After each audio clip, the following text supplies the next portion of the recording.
A manual clutch for mini bikes, go-karts, drift trikes, drift quads, and anything else with a 3/4 inch drive shaft? Is it any good though? Let's take a look.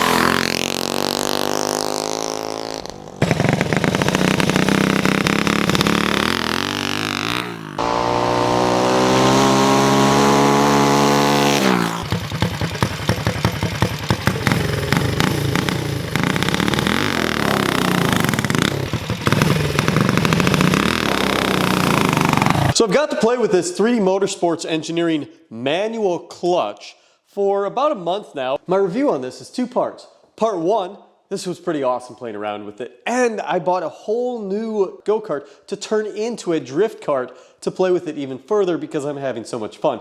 And 2, it's not for everybody. There is a learning curve. So the backstory to this manual clutch, it came about in about 2016 is when it came out. The company had its ups and downs. People were using it for this and that, and personally, after my experience with it, I think it should be used for that and this. But we'll go over that in a second. Now, the new owner resurrected the company, and this says something pretty big about the product because they liked the product. They were into drift karting. I was so blown away by that, I decided, you know what, I also have to get my own drift kart with a manual clutch. Now, I've been using this primarily on my mini bike, and it's a little racier mini bike. It has some power to it. So we're gonna go through a list of what I feel this is gonna be really good for, and I'm gonna bring up some mentions about the 24 or so people I've talked to, what they've liked it for, how they've used it over the years. Let's jump into the parts that have gotten wear, and a little bit of how to avoid it in use. So the biggest parts of wear, when you open this bell up here, are going to be these discs. So the discs have had a lot of wear from people, and from most of the user experience that I've talked to, people are not engaging that clutch aggressively. They're kind of easing into it, and they're not hitting that clutch hard. So if you hit the clutch hard, you could stall out. And there is a learning curve to this clutch, but you can overcome it. With people who are just starting out on their clutch or manual anything for the first time, you're going to stall this thing out quite often. But how do you overcome that? Well, with the go-kart, rev it up a little bit higher and kick it in, and try to get kind of a smooth motion between revving it up and letting off the clutch. This is something that helped me a little bit when I was learning manual on stick shift, is I would feather it and disengage, and as soon as I would feel it engaging, I would pull off of the clutch while giving it gas simultaneously, and this would give me a quick engagement instead of just burning through the discs. On a mini bike, it can really help you if you start walking forward a little bit while you're engaging the clutch, because now it doesn't have to take the full weight of your bike. There's a little bit of inertia from you pushing that mini bike forward, and you can start to feel it engage and ease out of the clutch a little bit faster, a little bit more aggressively while giving it the gas. So although there may be a learning curve, with my own knowledge of using clutches, it took me about 3 minutes to get this thing dialed in, which was pretty sweet. Once it was dialed in, I was just ripping around on it, having a blast. This is a new part that was developed for maintenance by the new owner of the company. It is for spring compression, and that is so that you can actually change out your discs. So if you have had wear in your discs over time with the previous company and you have the thing sitting around going, wow, my discs are really worn, you can now pick up the discs for pretty inexpensive cost. They are offered for sale on the 3D Motorsports Engineering website, and you now have the tool to be easily able to compress everything down, take those 6 screws out, pull the discs off, change them out, put everything back together. You can even change your springs, 25-pound springs or 50-pound springs. Now, a common problem people have been having with this is when they're spinning, one of the first times they get this right out of the box, if they stall the engine out, the engine may keep spinning a little bit while the wheel stops, and this will back the sprocket out of the bell. When that happens, you may not be able to disengage the clutch, which is an interesting problem, but something that's being looked into by the new ownership to set that at a specific torque in the assembly process. I can't speak for what's going to happen, but if you do have that problem occur, I used a little bit of Loctite. I'm not going to lie. I used a little bit of Loctite on this clutch when I got it, just backed it out a little bit, put some Loctite on there, spun it forward, and I didn't have any issues moving forward. Bringing in other people's experience before we go into where I'm going with this in a drift cart. The biggest surprise came down with a motorized bicycle. People with motorized bicycles really like the manual clutch. Motorized bicycles. I had a few people that have this on a motorized bicycle, been using it for years, not wearing the parts down, easing into it just fine, and just loved this as a product. Motorized bicycles.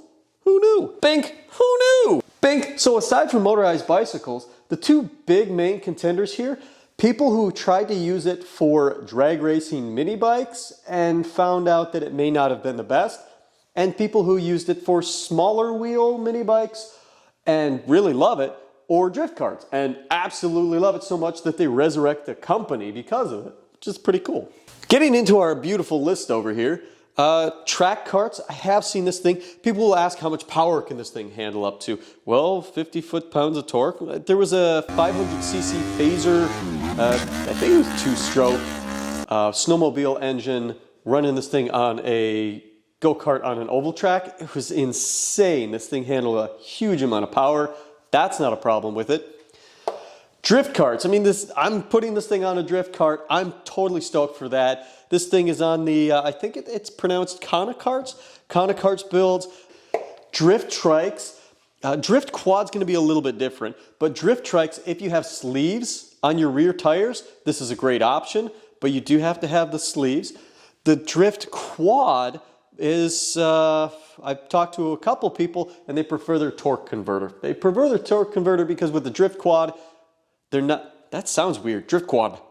Sounds like I'm not saying it right, but okay. With the drift quad, they love taking it on grass and they're not necessarily gonna have those sleeves. So they go from grass to pavement and you need a lot more torque to break those wheels free. The clutch is going to be a little bit more of a strain for people to get the most enjoyment out of it, I would say. Not to use. Once you get it dialed in, you could use it just fine, but you're not going to be breaking the tires free and drifting as much with this. Torque converter can give you that torque to give you that nice spin. Motorized bikes, covered those. Who knew? Big wheel mini bike. I'm going to put the kibosh on that one personally. Just because the sprocket size may be so much smaller than the wheel, you're going to need extra torque to break that wheel free. I know some people who are running larger wheels, and this is going to be from the 16-inch tire up to like 21, 22. I feel that a lot more people would have a tendency to ease into the clutch more or stall it out more, have a little bit more complaint. But the smaller wheel mini bikes, with a 16-inch, 15-inch tire, I've had a lot of people who've owned these things for years that are not wearing the discs as much, who absolutely love this clutch. It's a lot more engagement. You get a better feel to it. You can do figure eights. You can go very slowly doing figure eight and getting a good sense of control with your mini bike while it's creeping along, which is pretty fun in itself to just cruise very slowly and pick up and then go slow without having to re-engage and disengage and heat up a bell clutch, a centrifugal clutch, or one of a racing clutch, which slams you in at maybe 3,600 RPM or so. Drag racing mini bike. Now here's the controversial one. Controversial because a lot of people think that they're going to go out there and right off the line, when everything goes green, you can launch yourself and have the perfect launch. But not too many people were patient enough to dial themselves in. I would see this as a great tool to use so you know where to set up an actual disc clutch, a bully style clutch. This is a El Diablo racing clutch. It uses bully parts, even says bully on there, but it costs about 20% less than a bully because I'm cheap. Go fast, HP.com when they got parts and they get custom made to the engine of your specifications. So what better than being cheap, right? So we have, I got sidetracked on the love of being cheap. Let's take a moment. It feels good not spending as much money. A lot of people may stall.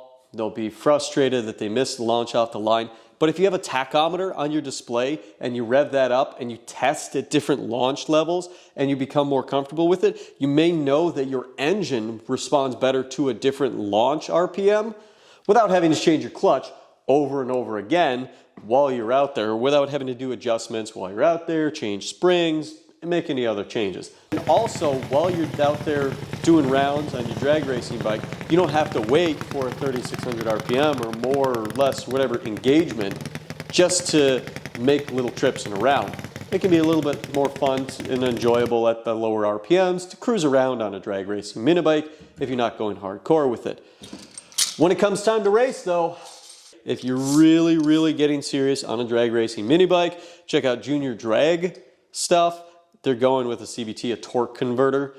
Small wheel mini bike. I had an absolute blast. We covered that. Some pretty cool footage. I was going fast, I was going slow, I was doing a little bit more technical riding stuff. It was really fun. I enjoyed it quite a bit. Backyard kart, absolutely not. Get a torque converter. End of story, case closed. Now, how do you set this guy up on a mini bike? You're gonna want one of these. You're going to want a locking, mind you, clutch lever. If it does not lock, you could have a little bit more difficulty starting your engine because your clutch is going to be engaged with your engine, which means as you pull it over, everything that you have is going to want to be rolling away. One other thing that's come up is sprocket sizes. A lot of people ask about sprocket sizes, and they don't know that this is a standard, I've been told, standard Vortex style clutch, and you can go ahead and check out SMC clutches and sprockets at kartclutches.com in Cincinnati, Ohio. Now these are bully style clutches, but you may see the options on chain size over there and sprocket size. Get a hold of them, see what they may have in store for you. Now at this time on 3D Motorsports Engineering website, they have only one size available, which is a 35 chain, 12 tooth Vortex style sprocket. Building a drift kart because I think this thing, I'm so confident this thing is going to be awesome because I've seen footage of the drift karts that use this and it looks amazingly fun. A smaller wheel that can break free easily, such as covered in a tube or it's on grass or such. This, great product. I'm going to say hands down from my experience so far, it's been amazingly fun. A mini bike tire that's smaller that you can engage quickly on or off road. Great use for this. Any tire that's going to be sheathed or put some sort of a PVC pipe on there for drifting, I can see this as a good product for it. Think as a tool for playing around with drag racing mini bikes, perchance. But the other uses where you could get more out of a torque converter, a CVT, I would probably be leaning towards either the standardized GO KART clutch, which I would say, go ahead and check out gofasthp.com. This is where I got this from, not sponsored, but very knowledgeable builder of clutches specifically, uses bully parts. It's just less expensive. Track karts, big mini bikes, big tire mini bikes, that torque converter, backyard karts, that torque converter is going to be reigning supreme in several fields. So, hope you enjoyed the video, and I hope you have a great day.